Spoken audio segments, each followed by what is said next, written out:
Hi friends, welcome to my channel stylish and creations. ఈరోజు మనం వెమ్లవాడకి అయితే వెళ్తున్నాము. వెమ్లవాడ టెంపుల్ ఎలా ఉంటుంది ఏంటి అనేది నేను ఒక చిన్న షార్ట్ వీడియోలో అయితే మీకు చూపించే ప్రయత్నం అయితే చేస్తాను.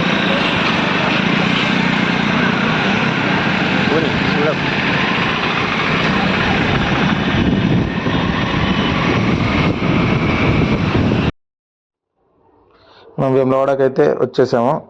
టెంపుల్ దగ్గరికి వెళ్దాం పదండి.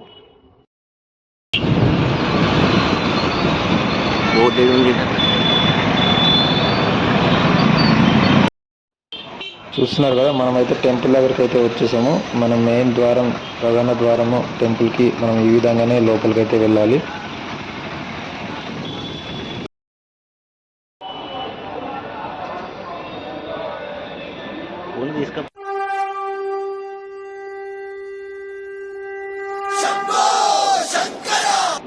ఈ వెమ్లవాడ పుణ్యక్షేత్రాన్ని చోళులలో ప్రసిద్ధ రాజైన రాజరాజ నరేంద్రుడు కట్టించడం జరిగింది. ఆ తర్వాత దక్షిణ కాశీగా పిలువబడుతూ చాలా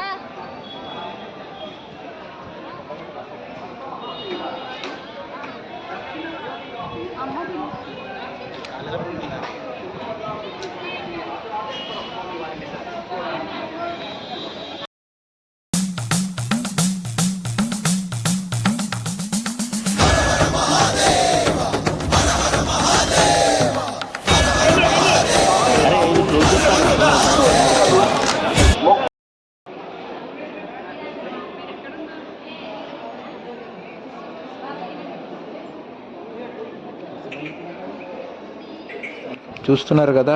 మనకు ప్రత్యేకంగా చెప్పుకోవాల్సింది ఏంటంటే, మన స్వామివారికి కోడెను కట్టేయడం జరుగుతుంది. ఈ కోడెను గుడి చుట్టూ ప్రదక్షిణ చేసి కట్టేస్తే వారి యొక్క మొక్కులు తీరుతాయని చెప్పి మన భక్తుల యొక్క నమ్మకము. చూశారు కదా ఫ్రెండ్స్, ఇది మరి మన వెమ్లవాడ టెంపుల్. మరిన్ని వీడియోల కోసం లైక్ చేయండి, షేర్ చేయండి, సబ్స్క్రైబ్ చేయండి. Stylish Ram creations. నేను మీ రమేష్.